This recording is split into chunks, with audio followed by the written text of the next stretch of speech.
ವಿದ್ಯಾರ್ಥಿ ಗ್ರಾಮೀಣ ಭಾಗದ ಪ್ರತಿಭೆ ಇರ್ಬೋದು, ನಗರ ಭಾಗದಲ್ಲಿರ್ಬೋದು, ಎಲ್ಲ ರಾಜ್ಯಗಳಲ್ಲೂ ಕೂಡ ಕಾಮನ್ ಎಂಟ್ರೆನ್ಸ್ ಎಕ್ಸಾಮ್, ಈ ನೀಟ್ ಅನ್ನೋದು ಮೆಡಿಕಲ್ಗೆ, ಇಂಜಿನಿಯರಿಂಗ್ಗೆ ಕಾಮನ್ ಎಂಟ್ರೆನ್ಸ್ ಎಕ್ಸಾಮ್ ಇಡೀ ದೇಶಕ್ಕಿರುತ್ತೆ.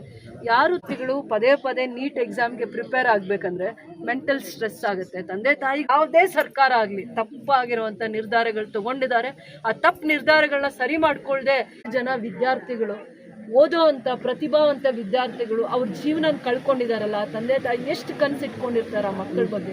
ಪ್ರತಿಯೊಂದು ವಿದ್ಯಾರ್ಥಿನ ಓದಿಸೋದಕ್ಕೆ ಆ ಪ್ರತಿ ತಂದೆ ತಾಯಿ ಎಷ್ಟು ಕಷ್ಟ ಬಿದ್ದಿರ್ತಾರೆ, ಎಷ್ಟು ನೋವು ತಿಂದಿರ್ತಾರೆ. ಇವತ್ತು ಆ ಮನೆಯಲ್ಲಿ ಆ ಮಗುನ ನೋಡದೇ ಇದ್ದಾಗ ಆ ತಾಯಿ ಯಾವತ್ತಾದರೂ ಒಂದಿನ ಊಟ ತಿಂತಾಳ ನೆಮ್ಮದಿಯಾಗಿ? ಆ ನೋವು ಇವ್ರಿಗೆ ಅರ್ಥ ಆಗಲ್ವಾ?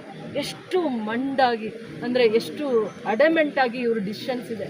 ಇನ್ನು ಯಾವ ರೀತಿ ಅರ್ಥ ಮಾಡಿಸ್ಬೇಕು ಒಬ್ಬ ವಿದ್ಯಾರ್ಥಿ, ಒಬ್ಬ ಓದೋನು, ತನ್ನ ಪರಿಶ್ರಮದಲ್ಲಿ ಕಷ್ಟ ಬಿದ್ದು ಓದೋನು ಇನ್ಯಾವ ರೀತಿ ಕೇಂದ್ರ ಸರ್ಕಾರಕ್ಕೆ ಅರ್ಥ ಮಾಡಿಸ್ಬೇಕು? ಆ ಮಕ್ಕಳು ಅವರೊಂದು 18 ವರ್ಷ 19 ವರ್ಷ ಇರ್ತಾರೆ. ಹೇಗೆ ಅವರ ನೋವು, ಅವ್ರಿಗಾಗೋವಂಥ ಹಿಂಸೆ, ಒಂದು ವರ್ಷ ಪ್ರತಿದಿನ 5 ಅವರ್ 10 ಅವರ್ ಓದಬೇಕು. ನೀಟಿಗೆ ಪ್ರಿಪೇರ್ ಆಗೋನು ಆಲ್ಮೋಸ್ಟ್ 8 ಅವರ್ಸ್ ಓದ್ಕೋಬೇಕಾಗತ್ತೆ ಪ್ರತಿದಿನ. ಓದಿ ಅದನ್ನು ಎಕ್ಸಾಮ್ಸ್ ಬರೆಯೋವಾಗ ಎಷ್ಟೋ ಸತಿ 1 ಮಾರ್ಕ್ಸಲ್ಲಿ ರ್ಯಾಂಕ್ ಎಲ್ಲ ಮಿಸ್ ಆಗುತ್ತೆ. ಆ ಮಕ್ಕಳಿಗೆ ಏನೂ ನ್ಯಾಯ ಸಿಗಲಿಲ್ಲ. ಇಡೀ ದೇಶ ಅವ್ರ ಜೊತೆ ನಿಂತಿದೆ, ವಿದ್ಯಾರ್ಥಿಗಳ ಜೊತೆ ನಿಂತಿದೆ, ಆ ಮಕ್ಕಳ ಬಗ್ಗೆ ಅನುಕಂಪ ತೋರಿಸ್ತಾ ಇದೆ. ಆದರೆ ಸರ್ಕಾರಕ್ಕೆ ಅರ್ಥ ಆಗ್ತಾ ಇಲ್ಲ. ಯಾಕೆ ಅರ್ಥ ಆಗ್ತಾ ಇಲ್ಲ? ಏನದು ಧೋರಣೆ? ಏನು? ಪೊಲೀಸವರು ಮಕ್ಕಳನ್ನ, ವಿದ್ಯಾರ್ಥಿಗಳನ್ನ ಹೊಡೆಯೋದೇನು ಕಲ್ಲಲ್ಲಿ?